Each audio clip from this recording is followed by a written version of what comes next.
Alright, on today's episode we are going to talk about this little kit that I have here, and we're going to show you what it does. Before we get into that, if you wouldn't mind commenting, liking, and subscribing, I would appreciate it. So let's get right into it. So what this kit is, this is a Rekey kit for KwikSet locks.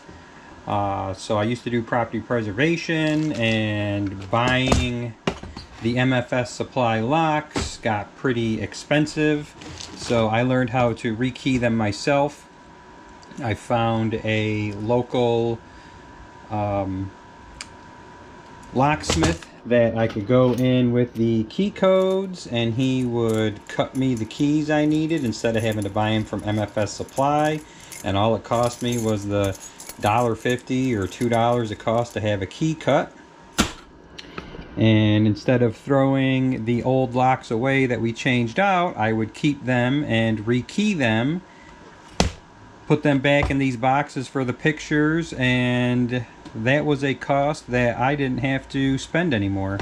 And as I took them apart, I would save the pins for them. And yeah, so you can actually, there's a way that you can make a master key, so you can do 10 different keys with one key that opens all 10 locks. So let's get into this. I'll show you what the kit's all about, and we'll go from there. So if you don't know, property preservation, when you maintain the bank properties, you get contracts with different companies, whoever that company happens to be at the time, and they've all got their own key codes that they like to use. So you see, like this one was pretty popular for a while, 67767, and what that is that would be the key cut, 44535. So all of these represent different keys that the banks used, that you would have to have the key codes in order to get in the houses. So most of the time the lockbox would not be correct with the key that it's supposed to be. So you would have to, I would sit there and I would start with the most common keys to try and get into the house. And then somewhere on here, not sure where, oh, there it is. This key, you can see how short all of the cuts are. This is called a bump key. So what you would do is you'd get it in the lock, you would pull it out, that first key till you feel the tumbles move, and then you would whack it with a rubber hammer like a Klein, and while you're doing that you twist the lock. And what it does is it throws all the pins up in the air, and then because it's all sevens, if you catch it just right, you can spin it and unlock the door. So when I used to do evictions with the constables and the sheriffs and you know, the other, whoever the towns use, I would have to gain access to the house for these people. And so if you have a KwikSet lock, I don't have any KwikSets on my house, and because how easy they are to get into. But anyways, so what we got in here, got my little tweezers for picking up my little pins, right? And your pins are numbered 1 through 7. And then you've also got these flat ones here. These are for deadbolts. Not a lot of banks really use deadbolts. When we first got into it, we had to have them, but yeah. So we got extra C-clips for holding in the tumblers, extra springs.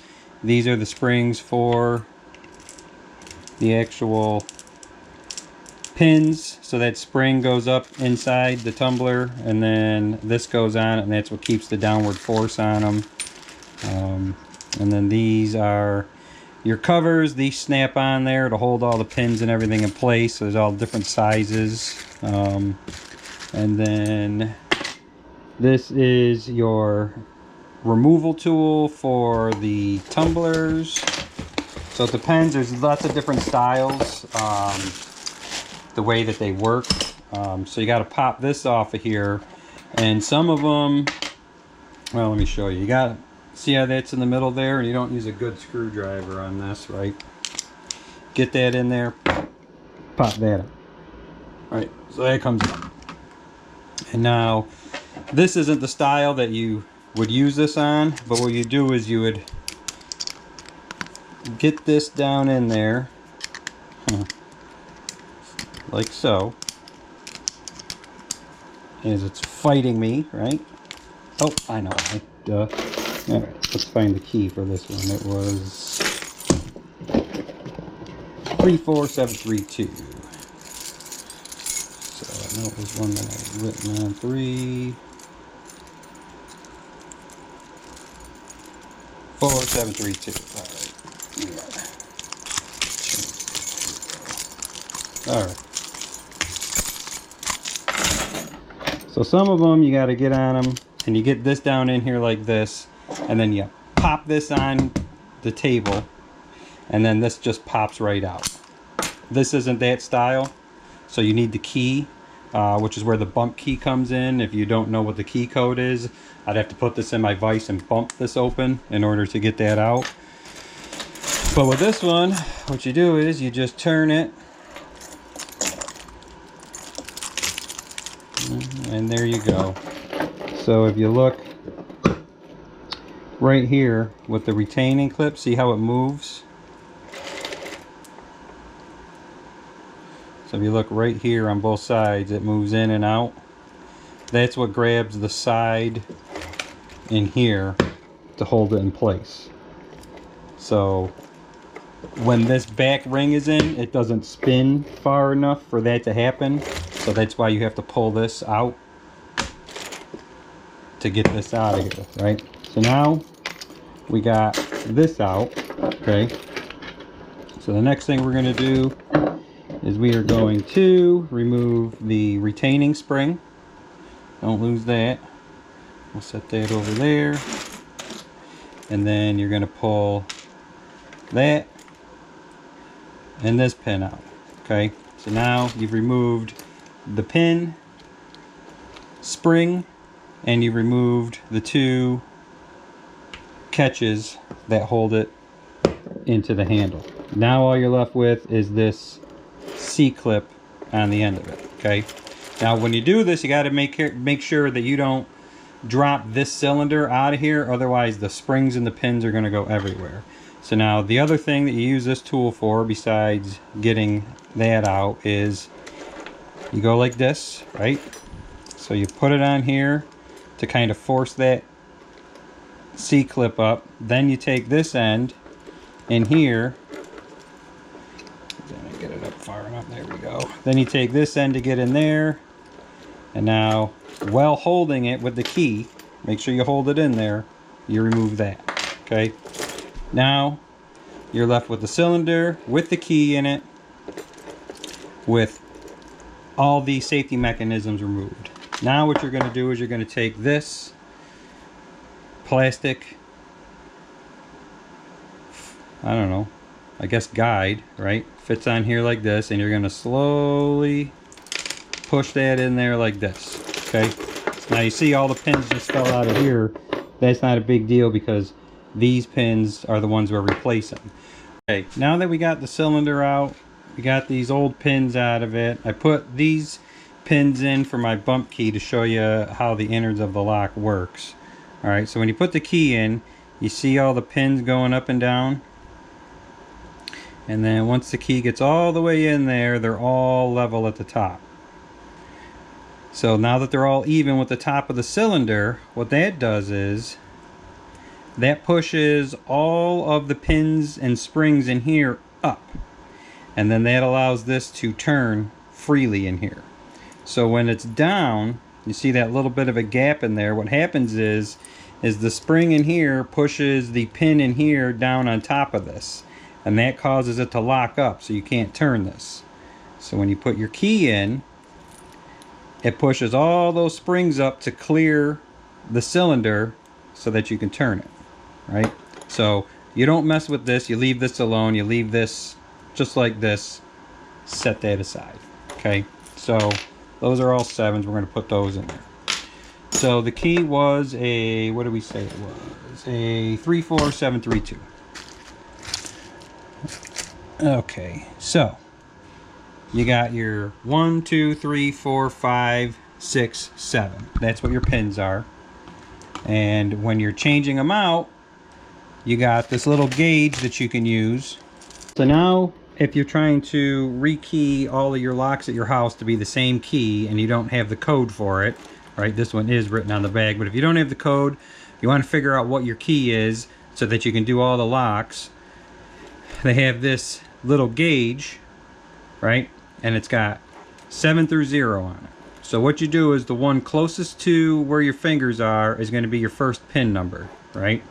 So you put it in here, you slide it all the way over till it stops, and it stops here on 5. So we know the first number is 5. Then you come to the next cut, which is going to be this one here, right? And it stops at 3. So the next number is going to be 3. Come back to the next one, 5. So 5, 3, 5. The next cut is 4, and then the last one is 3. So then we look on the back, we got 5, 3, 5, 4, 3, right? So now you write those numbers down, so now you know what pins you need in this order in order to get this key to work. So we'll use this key just to show you, right? So the way I do it, I slide the key into the tumbler. So now you got that key in there. So we got 5, which is the one closest to your key ring. Slide that in there, and it should be even with the top. If it's not, then you got the wrong pin in there for some reason. So something might have got messed up in here. So then the next one is 3. So you take your 3 pin, put that in there, and that one is sitting proud. So it's very possible that we got a wrong pin in here. Try that again. Yep, so that's actually a 4. All right, so we got 5, 3, 5. Put the 5 back in here. Oh,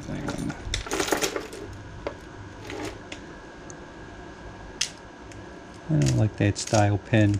There's also different style pins based on like the manufacturer. So the ones that are beveled on both sides are the ones that work the easiest in the locks. The ones that are flat kind of make it a pain in the butt, and that's like when you put your key in there and you got to kind of jiggle it to get it to open. It's because of the style pin that whatever the manufacturer is that used. So we got 5, 3, 5, 4.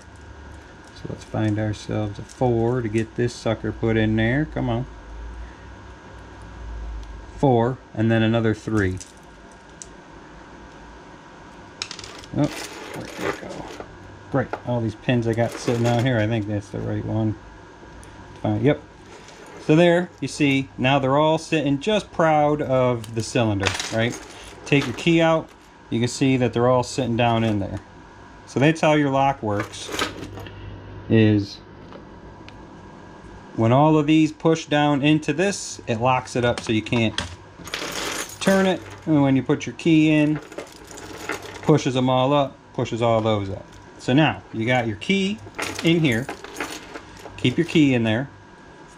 You got your cylinder, and you got your guide, right? The guide sits on here, and what you're going to do is you're going to put a little bit of pressure with these 3 fingers so this doesn't just slide right out, and you're going to kind of push against it. And when you do, notice I got this up, but I got this turned sideways, okay? You don't want it like this because it's going to catch and make it a pain in the butt. Turn it like this, right? And then slowly push it in. Take that out. And now, see how that moves freely?